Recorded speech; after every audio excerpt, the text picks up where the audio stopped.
Hi friends, మీ అందరికీ అమ్మ బర్రెలు ఇప్పుతుంది. మీ అందరికి విషయం చెప్పను. అమ్మ హడావిడి చూడండి. ఎండ కొడుతుందని కాసేపు అడ్డం ఒరిగింది. మళ్ళీ బర్రెలు ఇప్పాలని హడావిడిగా లేచి బర్రెలు ఇప్పుతుందండి.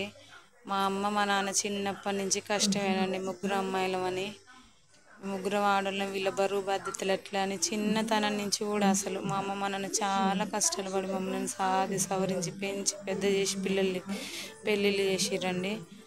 ఇప్పుడు రెస్ట్ తీసుకునే టైంకి కూడా ఉన్న రోజులు మేము ఎందుకు కూర్చొని తినాలి, ఏదో ఏదో సంపాదించితే మా పిల్లలకి అయింది కదా అని మా అమ్మ చూడండి తినే ముద్ద ఇడిచిపెట్టి గిన్నె అక్కడ వేసి తినే ముద్ద ఇడిచిపెట్టి బర్రెలు నిప్పుతుంది. ఫ్రెండ్స్, మీరు అందరూ మా ఛానల్కి సపోర్ట్ చేయండి, సబ్స్క్రైబ్ చేసుకోండి చేసుకునే వాళ్ళు.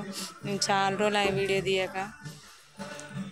ఇంకా ఏంటంటే ఇక మేము ముగ్గురం ఆడవాళ్ళం అన్నాం, అన్నదమ్ములు లేరు కదా, నా పిల్లలకి ఎవరు ఆసరైతారు, మేము కాస్త కూస్త సంపాదిస్తే అదే తినుంటారు అన్నట్టుగా మా అమ్మ మా నాన్న చూడండి చాలా తిప్పలు పడతారు. నాన్న పెయింటింగ్ పనికి వెళ్ళిండు, అమ్మేమో బర్రెలు ఇప్పుతుంది.